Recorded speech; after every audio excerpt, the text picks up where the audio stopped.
सावधान।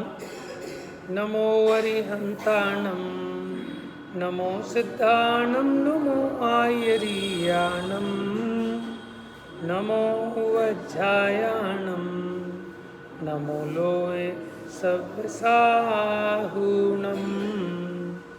एष सुरासुरमणुसिं वन्दितं धोदघायिकम् अमलं प्रणमामि वर्धमानं तिद्धं धम्मस्य कर्तारम्। तो धर्म तीर्थ के कर्ता भगवान महावीर स्वामी को नमस्कार करके आचार्य देव ने इस ग्रंथ की रचना की। तो इसीलिए हम भगवान महावीर की जन्म जयंती भी इसीलिए मनाते हैं। किस लिए? कि वो मोक्ष गए इसलिए। हाँ जी, क्या भगवान महावीर मोक्ष गए इसलिए हम उनकी जन्म जयंती मनाते हैं क्या? तो ऐसे तो अनंत जीव गए हैं मोक्ष, सबका क्यों नहीं मनाते? महावीर स्वामी का क्यों मना रहे हो? हाँ, देखो इम्पोर्टेंट बात क्या है। हाँ, उनके निमित्त से हमारा उपकार हुआ। क्या उपकार हुआ? कि हमको ये तत्व देशना मिली, हमें उपदेश मिला। माने सर्वज्ञ और वीतरागी तो अनंत हो गए, लेकिन जो हितोपदेशी हैं उनसे हमारा प्रयोजन सदता है। दुनिया में बहुत ज्ञानी होंगे, लेकिन हमारे किस काम के? हमारे काम के तो वो कि जिनसे हमारा प्रयोजन सधे।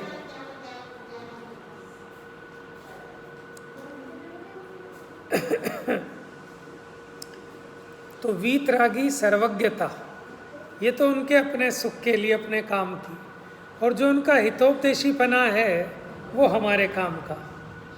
समझ में आया? उनके लिए वो भूसा है, लेकिन हमारे लिए बहुत काम की चीज़ है। तो इसलिए हम भगवान महावीर स्वामी को याद करते हैं, जिस तिस बहाने से उनका उपकार स्मरण करते हैं। और उपकार स्मरण करना भी इसीलिए है कि उनके माध्यम से हमें जो इम्पोर्टेंट बात मिली है कि हम उसको शीघ्र समझें और अपने जीवन को भी उनके जैसा आनंद स्वरूप, आनंददायक, आनंदकारी बना लें। समझ में है ना? इसलिए हम भगवान महावीर को 2500 साल हो गए उन्हें गए हुए, लेकिन फिर भी याद करते हैं।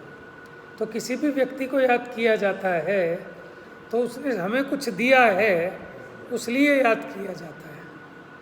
समझ में आया ना? और भी अनंत अनंत सिद्ध हुए, आप सबको तो याद नहीं करते। भगवान महावीर के समोशरण में ही कितने जीव मोक्ष चले गए होंगे, लेकिन आप ना तो उनका जन्म कल्याणक याद करते, ना उनका निर्वाण कल्याणक याद करते, है ना? चलिए, तो जो प्रवचन सार है भगवान महावीर स्वामी की दिव्य देशना का सार है ना? तो भगवान महावीर के उपदेश को समझकर अपने जीवन को सुखी बना लिया, उसने सच्चे अर्थों में भगवान महावीर का जन्म कल्याणक बना लिया। ठीक है, उन्हीं का निर्वाण कल्याणक बना लिया और अपने निर्वाण कल्याणक की तैयारी कर ली, है ना? चलिए, बड़ी इम्पोर्टेंट गाथा चलने वाली है।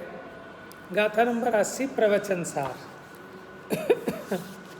देखो, सामान्य तो सबको समझ में आना ही चाहिए, मोटा मोटा कि विषय अपना ये चल रहा था कि पुण्य जो परिणाम है वो भी पाप के ही समान ठहरा। क्यों? कि पुण्य के उदय में जो इंद्रिय सुख की सामग्री मिली, उस सामग्री ने भी सुखी नहीं किया, इंद्रियों की पीड़ा ही उत्पन्न कराई, तृष्णा को बढ़ाया। और तृष्णा को बढ़ाया तो उससे आकुलता हुई, दुख हुआ। तो फिर ये पुण्य है और ये पाप है, ये भेद ही कहाँ रहा? जब दोनों ही एक समान दुख को देने वाले हैं तो फिर उन दोनों में कोई अंतर नहीं रहा। इसलिए हमारे लिए तो एक शुद्धोपयोग ही शरण है।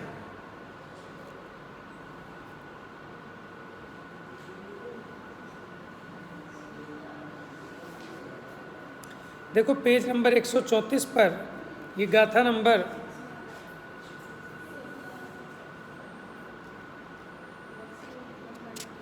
79 पढ़ी थी ना, एक बार गाथा पढ़े, 79 नंबर पढ़नी आ गई थी सबको, एक साथ पढ़ेंगे या पहले मैं बोलता हूँ फिर आप, एक एक चरण। चत्ता पावारंभम समुत्थितो वासुहम्मिचर्यम्मि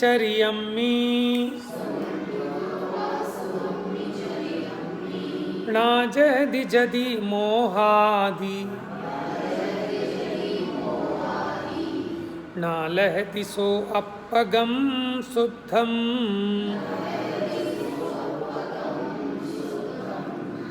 क्या कह रहे हैं? चत्ता पावारंभम, पाप आरंभ को त्याग कर, समुद्दिठो वा सुहम्मिचर्यम्मि, कि जो शुभ चारित्र में उद्यत हुआ है, यानी जिसने शुभ चारित्र को अंगीकार किया है, अपने को शुभ चारित्र में स्थापित किया है, णा जहदी, अगर नहीं छोड़ता, जदि मोहादि, अगर वह मोह आदि को नहीं छोड़ता, णा लहदी सो अपगम शुद्धम, तो वह शुद्ध आत्मा को प्राप्त नहीं करता। भले ही उसने समस्त पाप आरंभ का त्याग किया हो, शुभ चारित्र को अंगीकार किया हो, लेकिन जब तक वो मोह आदि को नहीं छोड़ता तब तक शुद्ध आत्मा को प्राप्त नहीं करता। बात समझ में आ गई थी? टीका में धूर्त अभिसारिका की चर्चा की थी। कौन बताएगा कि धूर्त अभिसारिका क्या होती है? पहले बच्चों में से, बच्चे नहीं बताएंगे तो फिर बड़ों में से, क्या होती है धूर्त अभिसारिका? गायक,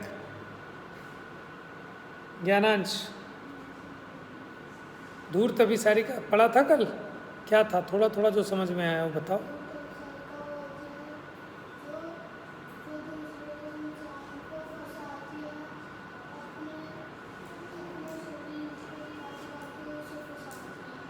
वेरी गुड। हाँ बताओ गिफ्टी।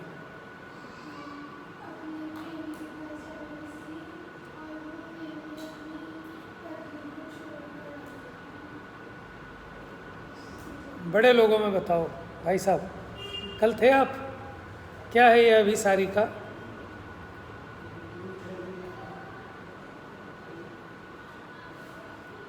रमेश भाई साहब, घबराओ मत, अपने भाषा में बताना है।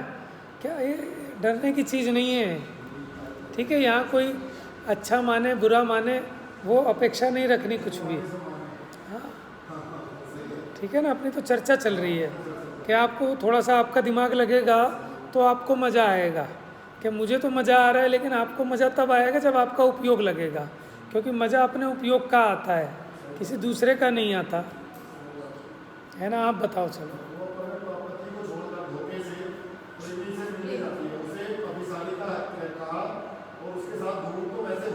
हाँ, तो वो क्या करती है कि उस व्यक्ति ने प्रतिज्ञा तो ली थी जब विवाह किया था कि मैं किसी परस्त्री के चक्कर में नहीं फंसूंगा, लेकिन वो अभिसारिका है, उसका काम ही यही है कि अच्छे अच्छों की प्रतिज्ञा तोड़वा दे, उन्हें फंसा ले अपने मोहपाश में।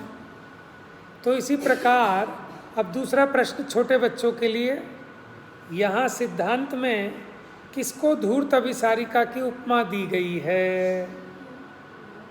सबसे पहले ज्ञानांश, ये नहीं बताएगा तो फिर ज्ञानम, जल्दी जल्दी बताओ फटाफट। अच्छा बताओ भाई ज्ञानम, किसको धूर्त अभिसारिका कहा है यहाँ पर जो फंसा लेता है? गायक नहीं आया था कल? ज्ञप्ति, शुभोपयोग को, किसको? अच्छा अब ये बड़े लोग बताओ कि शुभोपयोग को धूर्त अभिसारिका क्यों कहा?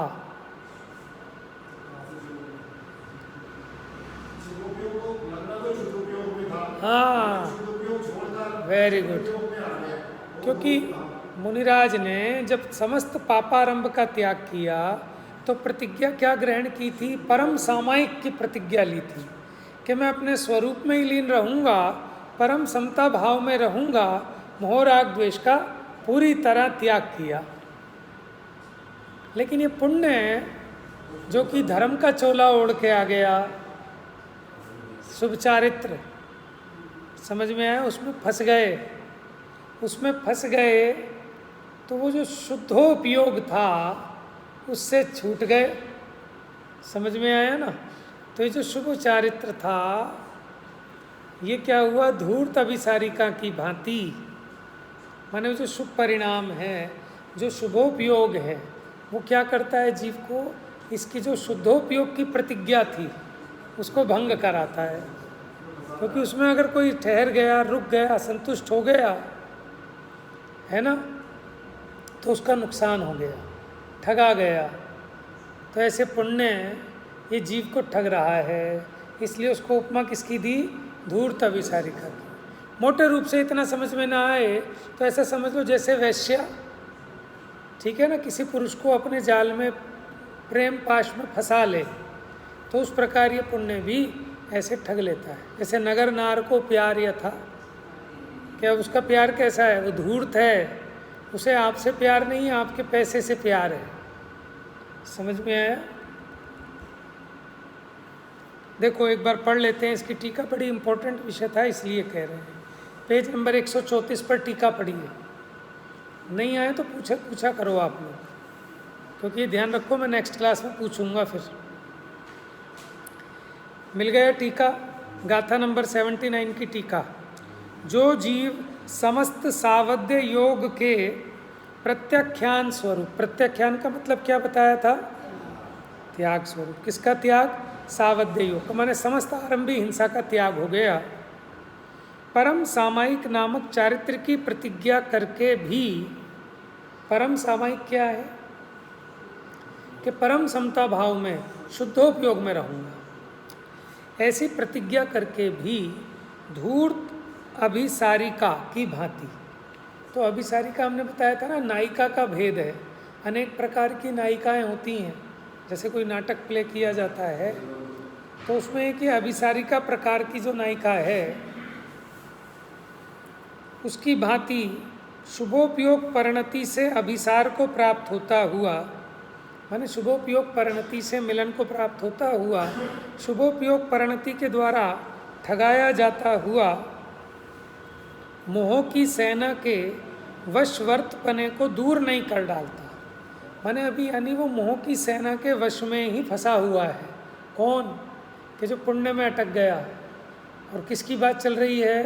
कि जिन मुनिराज ने सामायिक की प्रतिज्ञा अंगीकार की थी, जिसके महादुख संकट निकट है। अब जो उस, जैसे वो हाथी कतनी के चक्कर में फंस गया, तो उसके महादुख संकट निकट है कि नहीं? समझ में आया?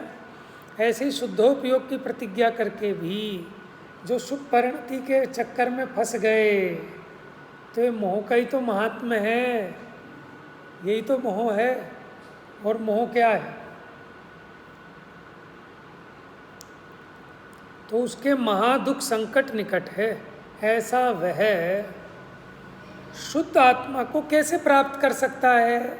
मतलब नहीं प्राप्त कर सकता। कौन? उसका आत्मा रागी द्वेषी हो गया ना, फंस गया ना मोह में, तो फिर उसका आत्मा शुद्धता को कैसे प्राप्त कर सकता है? इसलिए मैंने मोह की सेना पर विजय प्राप्त करने को कमर कसी है। अब आचार्य देव ने तो कस ली, हमें और आपको भी कसनी है कि नहीं कसनी? लेकिन कौन कसेगा? जिसे समझ में आए कि शत्रु है। ये समझ में आ गया कि शत्रु है कौन? ये राग भाव, भले ही वो पुण्य हो चाहे पाप हो। जिसको ये समझ में आ गया राग भाव शत्रु है, वही तो कमर कसेगा उसका नाश करने के लिए। तो ये समझ में आना कि राग आदि भाव शत्रु हैं, इसका नाम है सम्यक दर्शन। यानी मैंने आपने दर्शन मोह को तो जीत लिया। अगर आपको समझ में आ गया, सच्ची समझ का नाम, सच्ची मान्यता का नाम ही तो सम्यक दर्शन है। तो अब वो क्या चाहता है कि मेरी परिणति अभी जो शुभोपयोग में फंसती है, अब ये न फंसे, यहाँ न जाए मेरा परिणाम। अब उसके लिए वो क्या कहता है? मैंने मोह की सेना को जीतने के लिए कमर कस ली है। कमर कस ली मैंने, मुझे और कुछ नहीं करना, अब ये मोह की सेना है, इसको जीत लेना है। चलिए अब आगे बढ़े। अब मैं मोह की सेना को कैसे जीतूं, ऐसा उपाय विचारता है। समझ में आया क्या? कि अब ये मोह की सेना को जीतने के लिए कमर तो कस ली है, अब तरकीब लगाते हैं कि मोह की सेना को जीता कैसे जाए, क्या उपाय है, कैसे जीते हैं इसको। ठीक है, देखें गाथा। चलिए, ये गाथा सबको याद भी करनी है। 4 चरण हैं, बस छोटे छोटे से पढ़ेंगे। जो जान दी अरहंतम। तो पहला प्रश्न है कि यहाँ कहा कि जो जान दी, कि जो जानता है, किसको?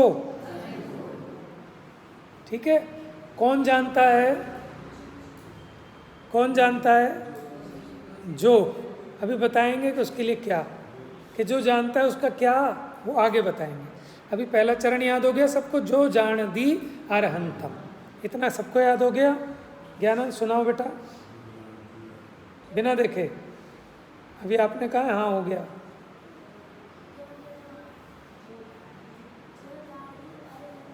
वेरी गुड, हो गया सबको याद? जो जानता अरहंत को। Very good. अब कैसे जानता है? अब जानता कैसे है? जानने का भी स्टाइल है कि हम पूछे आप मोदी को जानते हो? हाँ, कौन नहीं जानता? नहीं, ऐसे नहीं कि मैं मोदी को जानता हूँ, मैं अभी फ़ोन मिलाता हूँ। वो जानना अलग हो गया। और सब जानते हैं कि हाँ हमारे देश के प्रधानमंत्री हैं। अब मान लो कोई पुलिस वाले ने पकड़ लिया, अरे मैं मोदी से मेरी बातचीत है, मैं मोदी को अच्छे से जानता हूँ, अभी मिलाता हूँ फ़ोन। कि वो जानना अलग बात है और वैसे जानना अलग बात है। तो अरहंतों को जानते तो अज्ञानी भी हैं, लेकिन कैसे जानने की बात है। देखो आगे, दव्वत्त। दव्वत्त माने द्रव्यत्व, दव्वत्त माने त्वा माने होता है पना। पना माने वो कपड़े का पना नहीं, द्रव्य पना, भाववाचक, भाववाचक संज्ञा है ना, द्रव्य पना। द्रव्य पने से, गुणत्त यानी गुण पने से, पच्चयत्तेहिम पर्याय पने से। 3 बातें हैं, द्रव्य पने से, गुण पने से और पर्याय पने से। जो अरहंत को जानता है। हाँ, जो जानदी अरहंतम दव्वत् गुणत् पच्चयत्तेहिम। पच्चयत्तेहिम दव्वत्। ठीक है, हो गया सबको याद? दव्वत् गुणत् पच्चयत्तेहिम। बाल बोध भाग 3 में आ गया। अब पढ़ेगा ना द्रव्य गुण पर्याय। दव्वत् गुणत् पज्जयत्तेहिम। याद हो गया सबको? अब मेरे साथ पढ़ेंगे। जो जानदि अरहंतम दव्वत् गुणत् पज्जयत्तेहिम।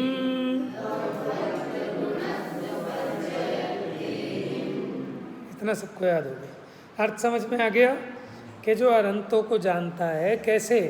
द्रव्यपने, गुणपने, पर्यायपने। ऐसा नहीं, अरे ये तो सोने के महावीर भगवान हैं, ये हीरे के महावीर भगवान हैं, ये चांदी के महावीर भगवान हैं, ये 7 हाथ के महावीर भगवान हैं। हाँ, ऐसे नहीं। कैसे? कि उन्हें उनके स्वरूप से, द्रव्य गुण पर्याय कहकर क्या कहना है कि उनके जो आत्मिक गुण हैं, उनका जो अपना स्वरूप है, उन्हें उनके स्वरूप से जानता है। समझ में आया? एक्चुअल में वो अरहंत को जानता है, क्योंकि अरहंत सिद्ध आचार्य पाठक साधु हैं परमेष्ठिपण। सब कौन हैं? आत्मा की अवस्थाएं हैं। यानी अरहंत क्या है? वो आत्मा की पर्याय है। अरहंत क्या है? आत्मा की पर्याय है। समझ में आया? तो अब वो पर्याय है, लेकिन कोई द्रव्य भी होगा कि द्रव्य जीव द्रव्य है। जैसा मैं जीव द्रव्य, ऐसे वो जीव द्रव्य। जीव द्रव्य में अनंत गुण, ऐसे मुझ में भी अनंत गुण। अब मेरे अपने द्रव्य गुण का विभाव रूप परिणमन हो रहा है, तो संसार आदि दशा हो रही है। उन्होंने अपने स्वरूप को जान लिया तो उनके अनंत दशा प्रकट हो गई। ये तो चीज़ तो वही की वही है। जैसे माँ ने 5 बच्चों को एक एक लोई दी आटे की। अब उन बच्चों की अपनी बुद्धि है, आटे की लोई तो वैसी की वैसी है। एक ने उस आटे की लोई से रोटी बना ली बढ़िया, खा के पेट भर लिया। एक ने उसी आटे की लोई से पकौड़ी बना ली, कुछ और बना लिया है। एक ने ऐसे उससे फुटबॉल बना ली, बॉल बना ली, बेकार कर दिया उसको। समझ में आया? तो वो तो उसकी योग्यता पे है। अब जब 5 मिलते हैं तो चारों भूखे हैं और एक पेट भरा बैठा है, तो उसको माँ कहती है कि तू जो भूखा है तेरी भूल से भूखा है, कि मैंने तो 5 को एक जैसा ही दिया था, मैंने कोई भेद थोड़े ही किया था। तो प्रकृति ने कोई भेद तो किया नहीं, सबको द्रव्य तो एक जैसे ही है, उसमें गुण भी हैं। आप जैसा चाहो वैसा परिणमन कर सकते हो। कि देख इसने बुद्धिमानी की, तो इसने अपने उस आटे की लोई से बढ़िया सुंदर रोटी बनाकर अपने पेट की क्षुधा शांत कर ली, सुखी रहा। तूने गड़बड़ कर दी, तो अब ये भूल मत करना। अब अपने तुम भी ऐसे ही कर सकते हो और ऐसा करो। समझ में आया? तो ऐसे ही कि तुम भी वैसे ही जीव द्रव्य जैसे ये जीव द्रव्य। अब इनका विकास ऐसा हो गया, तुम्हारा नहीं हुआ, क्या गड़बड़ हुई? अब वो मिलान करो, देखो और उस दोष को दूर करो, तुम भी ऐसी दशा को पा जाओगे। तो आ गई ना अनंत बनने की युक्ति। इसमें शुद्ध आत्मा को उपलब्ध करने की युक्ति बताई है। मोह की सेना को जीत लेने का उपाय विचार रहे हैं कि मोह की सेना को जीतने का उपाय ये है। ये मोह ही तो हावी है ना जीव पे, कि उस मोह के कारण कि जो करने योग्य कार्य है उसको नहीं कर रहा। जो जानति अर्हंतम दवत् गुणत् पचयते हिम। अब पहली लाइन में तो ये बात कही कि जो अरंतों को द्रव्यपने गुणपने पर्यायपने जानता है। द्रव्यपने गुणपने पर्यायपने जानता है, ऐसा इसलिए कहा कि अज्ञानी जीव अनंतों को जानता तो है, लेकिन कैसे जानता है? नव हाथ उन्नत तन विराजे उरग लक्षण पद लसे, ऐसे पहचानता है कि जिनका सर्प का चिन्ह है 9 हाथ उन्नत जिनकी काया है, ऐसे नहीं पहचानना। कैसे पहचानना है? अंतर से माने वो जो हैं उनकी उनके स्वरूप से पहचान करनी है, उनकी देह से नहीं, उनके संयोगों से नहीं। ये समोशरण में विराजमान है, 100 इंद्र इनकी सेवा करते हैं, इनके छत्र है, भामंडल है, इससे पहचान नहीं करनी। हमें उस पॉइंट से पहचान करनी है कि जिससे हमें अपने आत्मा को पहचानने का अवसर मिले और अपना बल जागृत हो कि हम भी उन्हीं के समान अपने आत्मा को पहचान कर हम भी ऐसी सुखमय दशा को प्रकट कर सकते हैं। समझ में आया? चलिए दूसरी लाइन में क्या कहते हैं। अब जो ऐसा अरहंत भगवान को द्रव्य गुण पर्याय से जानता है, सिंपल सी बात है कि जो जिनेंद्र भगवान का दर्शन करता है। समझ में आया? दर्शन करना भी सिखा रहे हैं कि क्यों हम कहते हैं कि जिनेंद्र भगवान का दर्शन करना जरूरी है। जिन दर्शन पा निर्दर्शन कर, फिर क्या होगा इससे? वो है ना, पंच परम परमेष्ठी देखे हृदय हर्षित होता है, सम्यक दर्शन होता है ना। और वो अरहंतों को जाना, आत्म को पहचाना, द्रव्य और गुण पर्यायों से जिन सम निज को मान। लेकिन ऐसा कब देख पाओगे? आपने कभी ऐसे दर्शन किए कि आप देखें तो भगवान को और दिखे ये आत्मा? तो वो दर्पण हैं, वो मेरे शुद्ध स्वरूप को दिखाते हैं। मेरे तो अशुद्ध दशा प्रकट है, स्वरूप वैसा ही है, लेकिन मेरे अशुद्ध दशा प्रकट है। अब जैसे एक बच्चे ने उस आटे की लोई से इतना सुंदर मोर बनाया और दूसरे ने पता नहीं क्या उसका कबाड़ा बना दिया। अब वो क्या करता है? उसका देखता है। जब उसका देखता है तो उसका देख कर अपने उस आटे की लोई को सुधारता है। और बिल्कुल उसका मिलान कर करके ये भी यहाँ भी अपने उस जो इसने खराब कर रखा था उस आटे को, उस आटे से ऐसे ही सुंदर मोर ये भी बना लेता है। यही तो उपयोगिता है भगवान को देखने की। नकल किस लिए? कि बिना अकल के तो नकल भी नहीं होती। समझ में आया? क्या उनकी देखो उनको कैसे क्या किया और उससे शिक्षा प्राप्त करके यहाँ अपने यहाँ करो। ठीक है, नकल की मना है, नकल कोई बुरी चीज़ थोड़ी ही है। और अब तो एग्ज़ाम ऐसे चलने लगे, ओपन बुक एग्ज़ाम, कि आप किताब लेके जाओ अपना, किताब में से देख के ही करना है। लेकिन आप अपनी अकल कैसी लगाते हैं उसके नंबर मिलेंगे। अब रटन तो विद्या ख़त्म, अब उससे गुजारा चलने वाला नहीं है। आपकी बुद्धि कितनी है, आप उसको कैसे प्रयोग करना जानते हैं, उससे नंबर मिलेंगे, हैं? तो अनंत भगवान है, आप भी हो। जिनवाणी ने सब कुछ बताया, अब आप उसका प्रयोग कैसे करें, कैसे अपने आत्मा का उत्थान करें, वो बात यहाँ चलती है। ठीक है। सो जानदि अपाणम, वो जानता है अपने आत्मा को। कि कौन? कि जो अनंतों को द्रव्य गुण पर्याय से जानता है। सो जानदि अपाणम, याद हो गई? ये तीसरा चरण है। सो जानदि अपाणम। ज्ञान सुनाओ बेटा। अभी जो मैंने बोला है सिर्फ इतना। सो जानदि अपाणम, सुनाओ बेटा। क्या है? रमेश भाई साहब, सो जानदि अपाणम। सो पहले जो था कि जो अनंतों को द्रव्य गुण पर्याय से जानता है, सो जानदि अपाणम, वो अपने आत्मा को जानता है। क्योंकि जैसे द्रव्य वो है ऐसा द्रव्य में, जैसा गुण उनका वैसा गुण उनका। जैसे उन्होंने पर्याय प्रकट कर ली, ऐसी पर्याय को प्रकट करने की सामर्थ्य मुझ में भी है। सो जानदि अपाणम। ठीक है। मोहो, क्या लिखा? मोहो, मोहो खलु जादि तस् लयम। देखो, मोह, मोह तो समझ गए आप। खलु माने नियम से, पक्का लिख लो। खलु का मतलब दुष्ट भी होता है, लेकिन यहाँ खलु का मतलब निश्चय से, नियम से।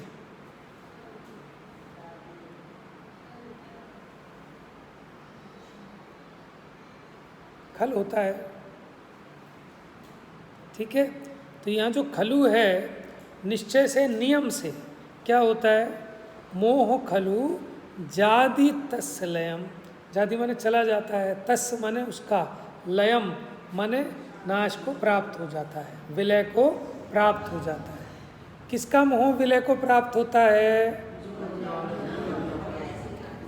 जो अपने आत्मा को जानता है। क्या कहा? कि मोह किसका नाश को प्राप्त होता है? सो जानदि अपाणम मोह खलु जादि तस् लयम। हाँ, लेकिन अपने आत्मा को कौन जानता है? जो अनंतों को जानता है। समझ में आया? इसलिए पहले मंदिर में आया जाता है, तब अंदर में आने का कुछ उपाय बनता है। सतगुरु दे जगाए मोह नींद तब उपशमे, तब कछु बने उपाय, करम चोर आवत रुके। तो लेडीज में क्यों बैठा है? यहाँ बैठना।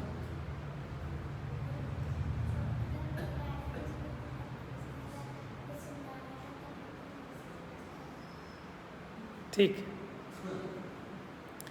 क्या कहते हैं? गाथा तो समझ में आ गई ना आपको, सामान्य तो हो गई पूरी। अब थोड़ी जो शास्त्रीय भाषा चलेगी उसमें 2-3-4 दिन जो लगेंगे लगेंगे, लेकिन सामान्य आपको इसका प्रयोजन, इसकी उपयोगिता समझ में आनी चाहिए। ठीक है। तो मोह का नाश किस किस को करना है उसके लिए बात है। जिसने कमर कसी है उसके लिए बात है, जिसको करना ही नहीं है उसके लिए बात ही नहीं है। अच्छा, मोह का नाश करने का उपाय कौन विचार करेगा? जिसको ये समझ में आया हो कि मोह दुख रूप है, वही नाश करेगा उसका। जिसको ये समझ में आया कि मोह दुख रूप है, इसको मिटाना जरूरी है, वो सम्यक दृष्टि है। क्या है या नहीं? क्योंकि मिथ्या दृष्टि तो उसे तो कुछ है ही नहीं खबर, वो तो मोह को बढ़ाना चाहता है, उसे तो मोह दुख रूप लग कहाँ रहा है। लगे तो मोह को मिटने का उपाय करे।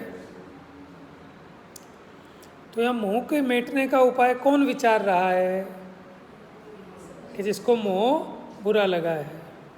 देखो, अब इसमें अभी हम ज़्यादा उस चीज़ में नहीं जा रहे, क्योंकि मोह के दो भेद हैं, दर्शन मोह और चारित्र मोह। कहीं कहीं मोह नाम से मिथ्यात्व कहा जाता है, कहीं मोह नाम से दोनों कहे जाते हैं। अब जिसका जैसा मोह हो वो सभी मेटने लायक है, और उस सबकी विधि एक यही है, चाहे दर्शन मोह हो चाहे चारित्र मोह हो। वो आत्मा की खबर हो तो दर्शन मोह मिटता है, अब आत्मा में रमणता हो जाए तो चारित्र मोह भी मिट जाता है। उपाय तो यही है कि उसको जानो और उसमें रम जाओ, जम जाओ, राग द्वेष का अभाव हो जाए तो चारित्र मोह भी नष्ट हो जाता है। और हमारे लिए तो दोनों मोह एक समान नष्ट करने लायक हैं। क्रम भले पड़ता हो कि पहले दर्शन मोह जाए तब चारित्र मोह जाता है, वो प्रोसीजर का भेद है, लेकिन हमारे उपयोग में तो दोनों एक साथ मिटाने लायक है। टारगेट तो हमारा पहले राजा को हराने का होता है, समझ में आया? क्योंकि राजा को हरा दिया तो सब हरा दिए, लेकिन फिर भी उसका एक भी सैनिक बचना नहीं चाहिए, वो भी दुख देगा, समझ में आया? लेकिन पहले जो मोटा है उसे हराओ, उससे ज़्यादा नुकसान है। ये छोटे मोटे प्यादे बाद में निपटा लेंगे, तो इसलिए पहले दर्शन मोह को मात दी, फिर चारित्र मोह को जीता। लेकिन जीतना दोनों को है, पूरा का पूरा जड़ मूल से उसका समापन तभी होगा, है? चलिए अब गाथा पढ़ेंगे। गाथा सबको समझ में आनी चाहिए, पढ़ेंगे। जो जानति अरहंतम दव्वत गुणत पज्जयते हिम सो जान दिया पाणम मोहो खलु जादितस्लयम्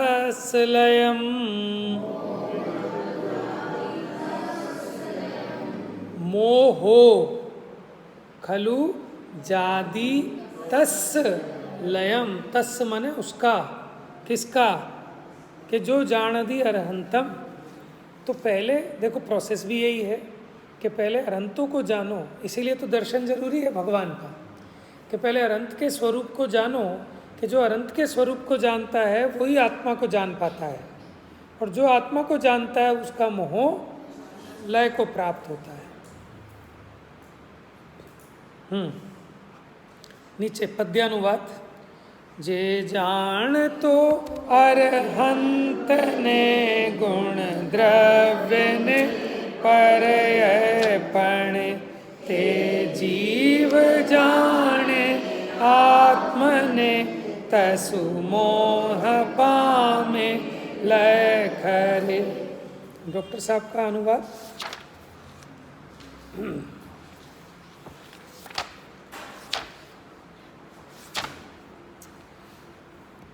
द्रव्य गुण पर्याय से जो जानते अरहंत को, वे जानते निज आत्मा दृग मोह उनका नाश हो। थोड़ी सी विशेषता यहाँ की, डॉक्टर साहब ने यहाँ मोह की जगह दृग मोह लिखा है, ठीक है? दृग मोह उनका नाश हो, और दर्शन मोह की मुख्यता से समझा रहे हैं। चलिए अन्वयार्थ देखते हैं। जो अरहंत को, अरहंत समझते हैं सब, क्या है अरहंत? बताओ बेटा, परिभाषा पता है किसी को अरहंत क्या है? हाँ भाई ज्ञानांश, 1 मिनट। बालबोध भाग 1, 2, 3 में है शायद, पढ़ेगा। परिभाषा तो नहीं आती ना अभी?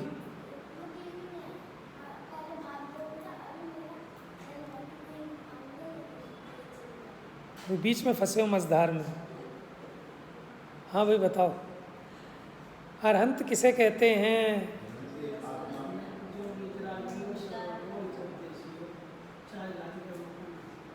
ठीक है, ये तो स्वरूप है, परिभाषा। ये तो आप उनकी विशेषताएं और क्वालिटी। हाँ,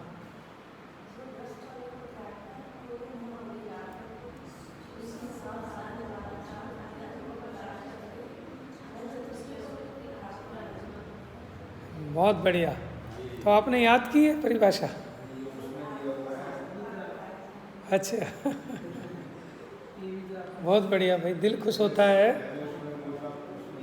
देखो बड़े लोग भी माने अगर ये चीज़ सुना पाएँ तो बहुत बड़ी बात है।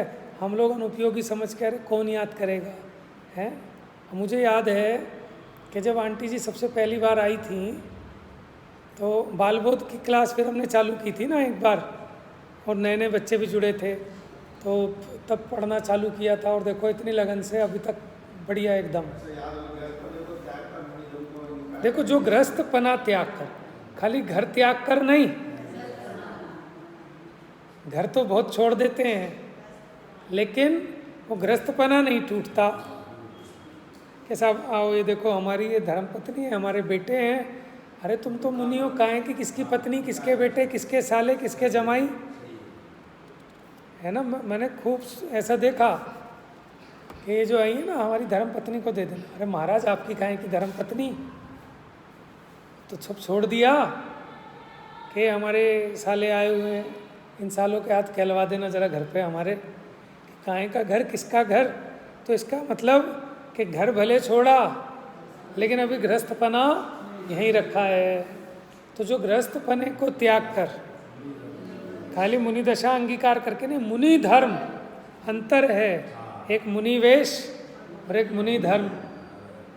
मुनि धर्म माने अंदर में तीन कषाय चौकड़ी के अभाव पूर्वक प्रकट होने वाली वो वीतरागता, वो आनंदमयी दशा, वो शुद्धोपयोग की लीनता।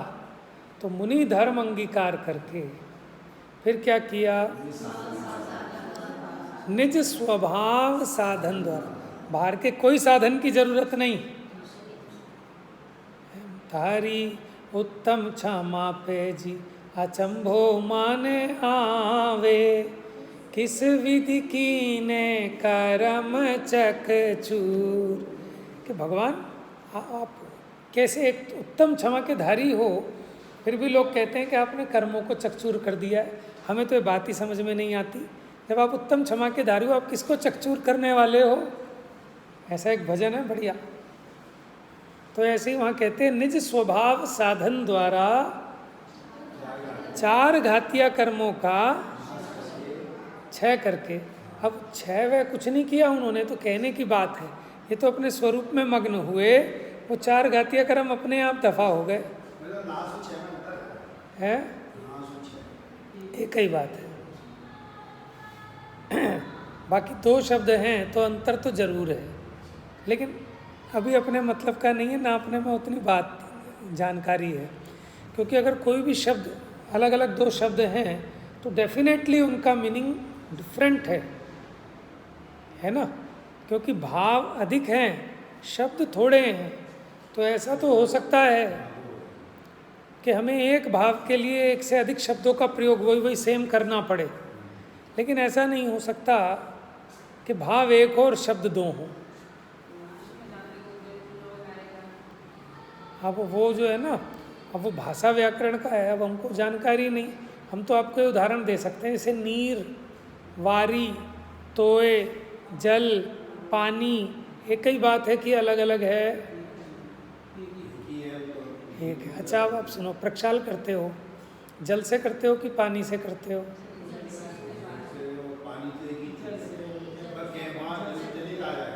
कहाँ जाने की बात नहीं है, अंतर भी है कि जो परम पवित्र हो, शुद्ध हो, प्रासुक हो, उसे जल कहते हैं। खाने और भोजन में कोई फर्क है कि नहीं? खाना खा लो, ये खाना शब्द ही वो है, गंदा शब्द है खाना। जैसे कोई गुस्सा होता है ना, खा जाऊंगा, समझ में, खा के नीचे नुक्ता भी लगा है, बड़ा भयंकर शब्द है वो। ठीक है, वो माने वो एक हिंसक सा शब्द लगता है कि अब क्या खाएगा क्या। और एक होता है भोजन, एक होता है आहार। समझ में आया? साधर्मी को ये नहीं कहेंगे आओ जी खाना खा लो, कहेंगे आओ सब भोजन करो। और त्यागी हो महाराज आहार, जल शुद्ध है। पानी तो नाली में भी बहता है, एक को कह रहे हो भाई साहब पानी पी लो, तो कौन सा पानी? एक होता है वारी, एक होता है तोय, एक होता है नीर। अंतर है, हमको नहीं पता है, हमारी अज्ञानता है। लेकिन ऐसा नहीं है कि अंतर नहीं है। तो मैंने आपको इस बात पे कहा कि आपने कहा ना नाश और क्षय, अंतर तो है, लेकिन अभी यहाँ एक मानकर अपना काम चलता है, अपने को भी उतनी गहराई की यहाँ आवश्यकता नहीं है ना। चलिए, तो जो अरहंत चार घातीय कर्मों का अभाव हो गया तो क्या हो गया? अनंत चतुष्टय। अनंत चतुष्टय के नाम पता है आपको?